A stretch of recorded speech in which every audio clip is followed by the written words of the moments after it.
A heavy steel I-beam swinging over a crowded site represents millions in capital and immediate physical danger. Yet, structural failure in a physical building destroys far fewer construction firms than a structural failure in their legal framework. How a business is incorporated dictates its tax burden with SARS, its grading capacity with the CIDB, and its ultimate financial exposure in the event of a catastrophic lawsuit. At the core of firm survival is the principle of asset isolation, legally severing the daily operational risk of the business from the accumulated wealth of the founders. South Africa's tax regimes scale dynamically alongside these legal entities, forming a tax structure scalability matrix that determines how efficiently capital can be retained and reinvested. To see how this works in practice, we need to construct the optimal legal frameworks from the ground up, starting with an independent architect and scaling all the way to a public infrastructure contractor. We can map this progression using a blueprint stack, a vertical model tracking the upward flow of capital against the downward pull of liability. The legal foundation of a firm dictates its resilience. A poorly structured entity facing a severe site accident faces inevitable liquidation. The baseline entity for micro-contractors and solo architects is the sole proprietor. At the base of our blueprint, the business operates as a direct extension of the individual. Administratively, this requires zero friction.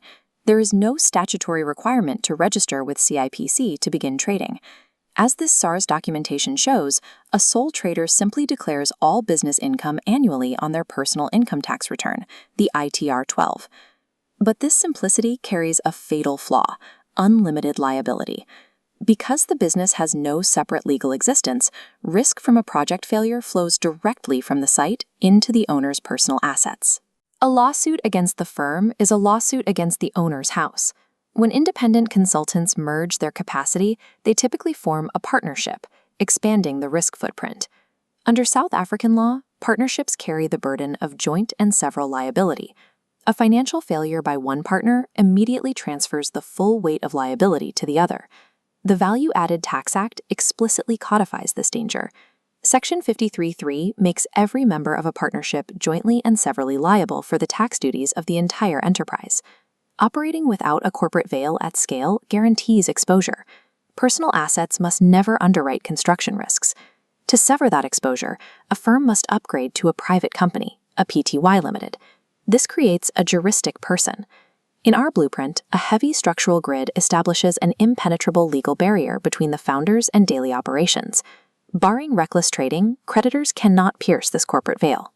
Operational risk hits the entity, but cannot reach the human founders. This liability shield introduces a rigid tax trade-off. The firm now pays corporate income tax at a flat rate, declared annually through the ITR-14. Firms with a turnover under 20 million rand can qualify for small business corporation tax relief, utilizing reduced tax brackets to accelerate capital accumulation within the safety of the veil. SARS actively tracks these structures. This digital form interface demonstrates how a firm is classified as a microbusiness to access specific tax schedules based on its turnover. For micro-contractors earning under 1 million rand, an even simpler optimization exists: turnover tax. As the SARS Small Business Guide outlines, turnover tax replaces income tax, VAT, provisional tax, and dividends tax, reducing the entire compliance burden to a single calculation based on gross receipts. But growth forces compliance. Hitting 1 million rand in consecutive 12-month turnover makes that registration an absolute statutory requirement. Simultaneously, hiring a formal workforce triggers mandatory registrations for PAY, the Unemployment Insurance Fund, and the Skills Development Levy. A Pty Ltd demands rigorous administrative upkeep. That is the exact price for absolute liability protection. Securing public infrastructure tenders introduces a unique regulatory hurdle: the Construction Industry Development Board, or CIDB. Bidding on state projects requires a stringent CIDB grading based on historical financials and works capability. A single growing private company will often lack the standalone grade required to bid on macro projects. To scale capacity, firms deploy the joint venture. Two separate Pty Ltd blueprints interlock horizontally, pooling resources for a highway project. Crucially, it's not a permanent merger. Generated capital splits and flows strictly back to the original entities, keeping tax liabilities contained to individual partners. When specialized infrastructure requires skills unavailable locally, a South African firm will form a joint venture with a foreign contractor. This triggers strict statutory oversight. Under Section 23(1) of the Companies Act, an external foreign company must formally register with the Commission within 20 business days of conducting business within the Republic. Joint ventures provide the legally recognized architecture that allows firms to dynamically scale capability, secure high-grade tenders, and disband without altering their corporate DNA. As the operating Pty Ltd succeeds, it creates a new paradox.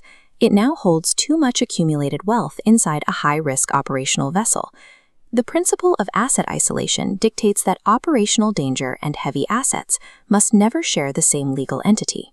Elite developers solve this with a holding company. We place a pristine holding layer above the operating company on our blueprint. Excavators and properties are transferred up, then leased back down. If the operating company collapses under liquidation, the assets locked above remain entirely intact. The apex of this architecture is the trust. By placing a trust at the very top of our stack, founders legally strip ownership out of their personal estate, transferring it to trustees. This severs control and immunizes generational wealth from personal insolvency. This immunity is conditional.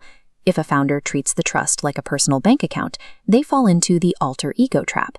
South African courts have repeatedly demonstrated, such as in Van Zyl No Verkai No, that if control is not genuinely relinquished, a judge will pierce the trust veneer and seize the assets for creditors. Elite wealth generation relies entirely on the precise legal divorce of beneficial interest from operational control. We observe the complete architecture. A microcontractor scales upward through operating companies and holding entities to the secure trust. Risk is trapped at the lowest level, while capital flows upward. Every layer is locked by compliance. CIPC, SARS, and CIDB gradings form the structural joints. Just as a steel I-beam transfers physical loads safely into the bedrock, a properly drafted entity structure transfers legal liability away from human founders. In the built environment, you cannot engineer your way out of a legal collapse. The structural integrity of your firm's legal framework dictates whether an accident is a temporary setback or a permanent erasure of your legacy.